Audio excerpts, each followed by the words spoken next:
Allahumma anfa'na bima 'allamtana wa 'allimna ma yanfa'una warzuqna ilman yanfa'una. Allahumma inna na'udzu bika min 'ilmin la yanfa' wa min qalbin la yakhsha wa min nafsin la tashqa wa min da'watin la yastajabu laha. Allahumma la sahla illa ma ja'altahu sahla wa anta taj'alul hazana idha shi'ta sahla waj'alna ma'aka min syai'in sahlan yasra. Bapak Ibu jemaah yang dirahmati Allah Subhanahu wa taala. Alhamdulillah, segala puji bagi Allah Subhanahu wa taala yang masih memberikan berbagai kenikmatan untuk kita semua, yang masih menetapkan kepada kita iman, masih menetapkan kepada kita Islam, masih menganugerahkan kepada kita istiqomah dengan kebaikan, menetapkan kepada kita istiqomah dengan ketaatan. Semoga apa yang telah menggunakan ini dapat kita jaga dan tetap kita lanjutkan ketaatan-ketaatan ini hingga kelak kita kembali kepada Allah Subhanahu wa taala. Salawat serta salam semoga senantiasa tercurah limpahkan kepada Nabi kita sallallahu alaihi wasallam, kepada keluarga beliau, sahabat-sahabat beliau dan seluruh kaum muslimin yang senantiasa meneladani, memperjuangkan sunnah-sunnah beliau sallallahu alaihi wasallam. Bapak Ibu jemaah rahimani wa rahimakumullah, pada malam hari ini Allah mentakdirkan untuk manusia satu kejadian yang merupakan bagian dari tanda-tanda kebesaran Allah, yaitu gerhana bulan, yang di dalam bahasa Arab gerhana itu dibagi menjadi dua ungkapan. Yang pertama adalah khusuf atau al-khusuf, itu gerhana bulan, dan kusuf atau al-kusuf itu gerhana matahari. Meskipun dalam pemakaian yang kadang juga digunakan berbolak-balik, namun yang paling umum, paling masyhur kalau mengungkapkan gerhana bulan maka menggunakan khusuf.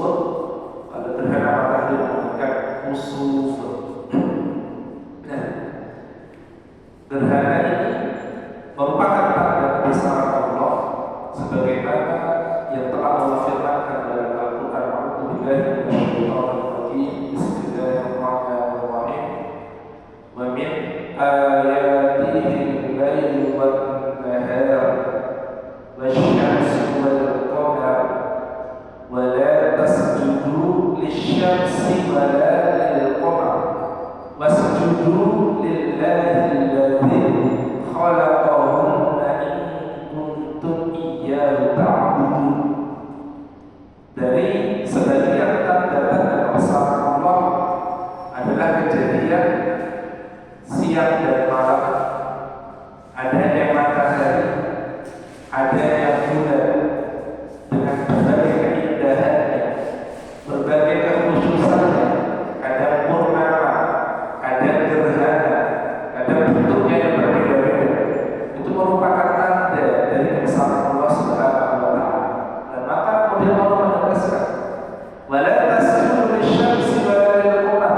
Meskipun kalian melihat begitu luar biasa yang namanya matahari, begitu luar biasa yang namanya bulan, kemanfaatannya luar biasa bagi manusia, namun jangan kalian sujud sama itu bulan sama itu matahari, karena bulan dan matahari itu adalah makhluk ciptaan Allah, yang adanya mereka karena Allah, yang hidupnya mereka karena Allah, yang berputarnya mereka karena Allah. Wasjudu lillahi alladzi khalaqahun, maka sujudlah kalian kepada Allah, zat yang menciptakan keduanya. Sujudlah yang menyembah kalian kepada Allah yang menjadikan bulan dan matahari itu ada. Kalau kalian iyyahu ta'budun, memang kepada Allah menyembah, memang hanya kepada Allah meminta pertolongan, mengabdi beribadah.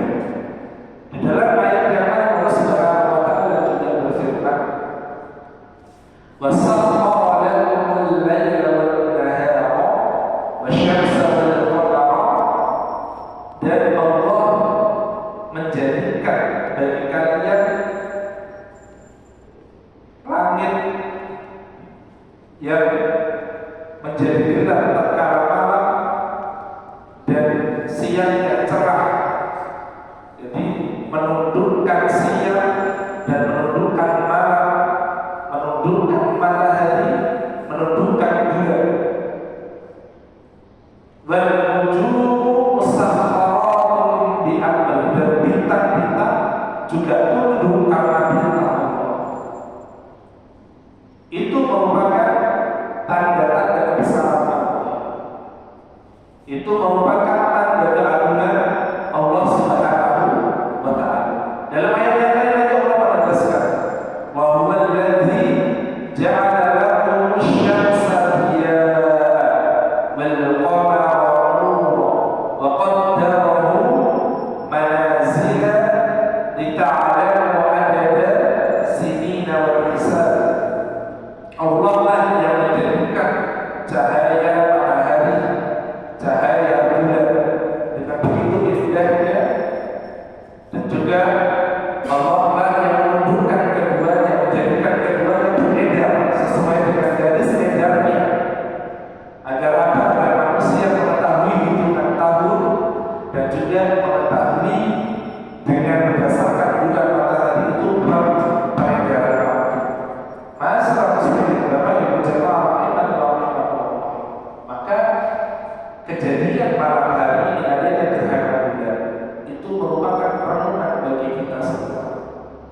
Ketika kita membaca ayat-ayat Allah tadi di dalam Al-Quran, ini menunjukkan bahwasanya gerhana bulan itu adalah satu kejadian yang butuh kita perenungan. Apa itu perenungan? Bahwasanya di luar kita ini ada zat yang maha segala-galanya, ada zat yang mengatur alam semesta, ada zat yang mampu menjadikan segala makhluknya tunduk kepadanya, mampu menjadikan seluruh makhluknya patuh terhadap perintahnya. Ketika semua makhluk Allah, bulan, bintang, matahari, semuanya tunduk patuh kepada Allah, padahal mereka tidak diberikan akal, maka kita sebagai manusia yang menganugerahi dengan kesempurnaan ciptaannya, maka hendaknya kita yang lebih layak patuh dan tunduk kepada Allah Subhanahu wa Ta'ala, membersamai ketundukan makhluk-makhluk yang lain yang Allah ciptakan tidak lebih mulia daripada manusia yang Allah berikan dengan akal pikiran, yang bisa merenungkan, bisa memikirkan. Maka layak, lebih layak untuk kita tunduk patuh kepada Allah. Maka kita butuh merenung juga hadirnya kita malam hari ini, kemampuan kita datang malam hari ini, ketika saudara-saudara muslim kita yang lain telah tertidur lelap, bukan karena kita hebat, bukan karena iman kita kuat, bukan karena saya sehat, bukan saya rajin olahraga, karena saya menjaga makanan saya, tidak. Itu hanya perantara kecil. Hadirnya kita hari ini adalah karena Allah. Allah yang menggerakkan kemampuan kita untuk menjalankan sholat tadi. Itu bukan karena kita kuat, itu karena Allah yang menggerakkan diri kita, menggerakkan hati kita dengan keimanan, yang menggerakkan anggota badan kita sehingga kita mampu menunaikannya.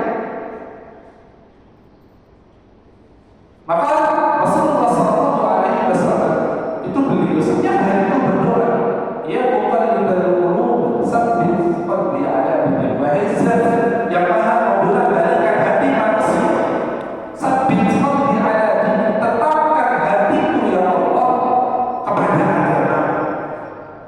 Istri Rasulullah, salah satu istri beliau Ummu Salamah, ketika mendengar itu kemudian berkata kepada Rasulullah, ya Rasulullah, engkau seorang laki dijamin atas musuhnya, dan engkau masih meminta ketetapan hati, meminta ketetapan keimanan. Maka apa kata Rasulullah?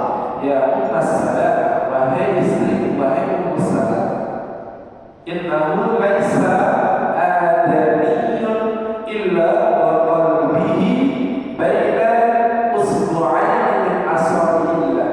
Karena sesungguhnya tidak ada satupun manusia kecuali hatinya itu ada di genggaman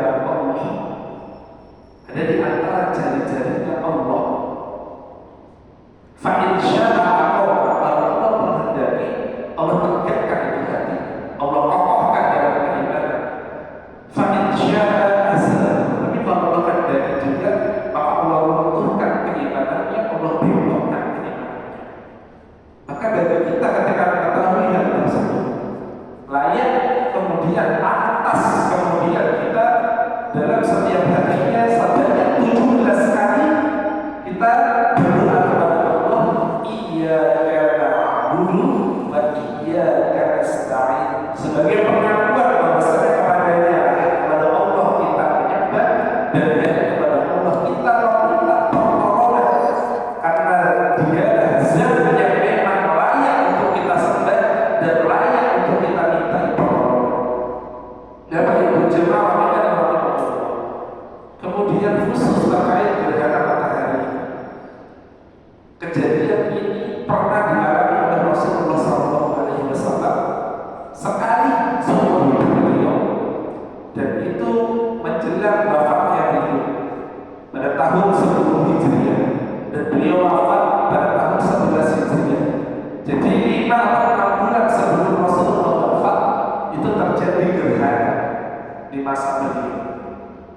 Dan kejadian itu bertepatan dengan wafatnya salah seorang putra beliau yang bernama Ibrahim.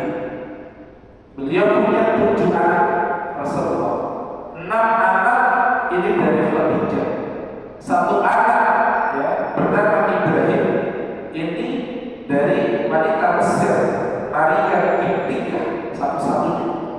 Yang 6 ada Qasim, Abdullah, Zainab, Ruqayyah, Ummu Kulsum, Fatimah.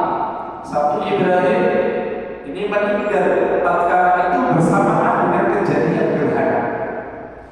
Maka kemudian di antara para sahabat itu mulai membicarakan kondisi tersebut. Para sahabat berprasangka bahwasanya kejadian gerhana itu disebabkan karena kematian putranya Rasulullah. Kejadian gerhana itu karena Ibrahim putranya manusia terbaik hari itu wafat, hari itu meninggal. Nah ini kan hampir sama dengan apa yang diyakini masyarakat tentang kejadian gerhana dikaitkan dengan kondisi-kondisi buruk yang ada di dunia. Sahabat berusaha melakukan seperti ini. Maka ketika Rasulullah SAW mendengar apa yang disampaikan oleh para sahabat, Rasulullah kemudian mengajak mereka sholat dan kemudian berkhutbah di hadapan para sahabat dan mengatakan dalam sebuah hadis yang tadi ini disampaikan kepada kita, inna syamsa wal qamar, ketahuilah sesungguhnya matahari, sesungguhnya bulan, ayatan min ayatillahi ta'ala, hanya bagian dari tanda-tanda dari sekian banyak tanda-tanda kebesaran Allah Subhanahu wa taala. Wa la yahshifani li mauti ahadin bala li ayatihi. Dan kejadian gerhana matahari, gerhana bulan itu tidak ada kaitannya dengan kematian seorang hamba dan dengan kelahiran seorang hamba. Sama sekali tidak ada kaitannya.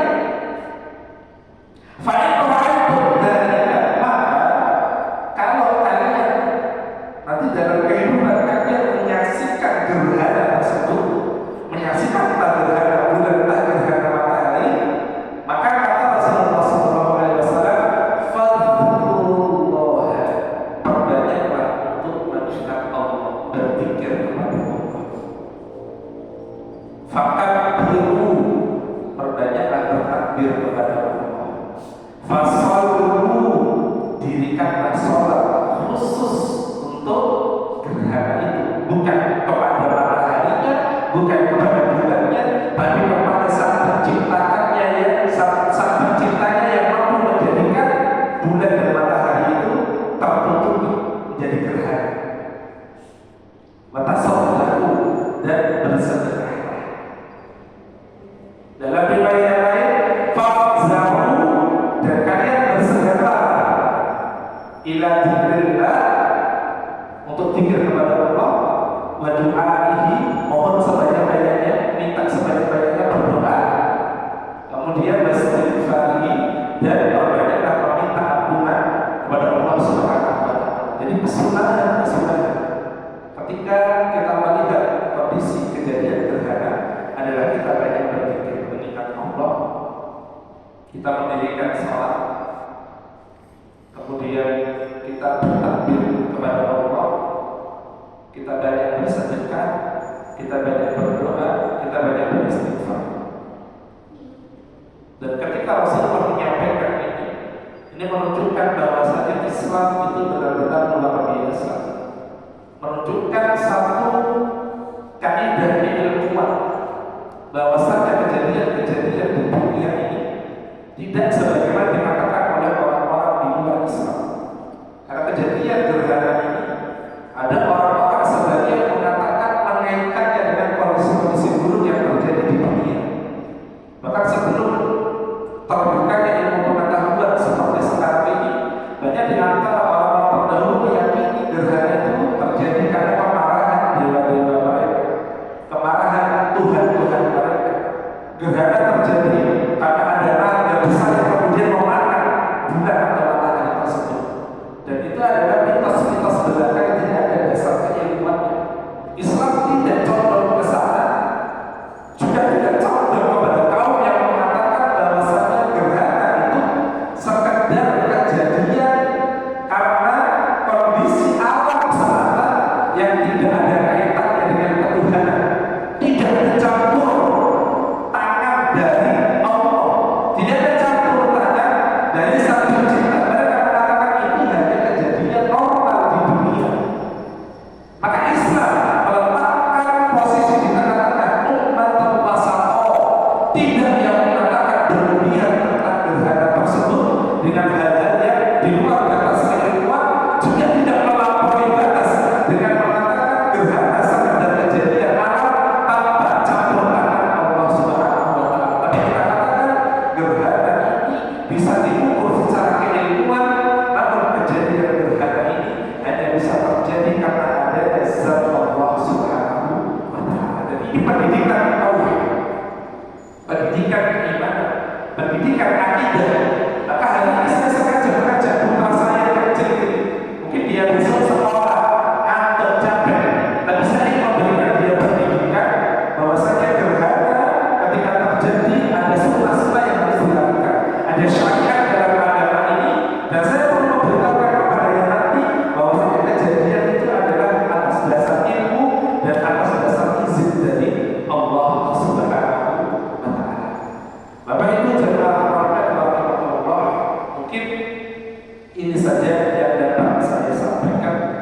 Semoga apa yang telah kita lakukan, sholatnya tadi, ibadah kita tadi, menjadi kebaikan untuk kita semua, menjadi bentuk ketundukan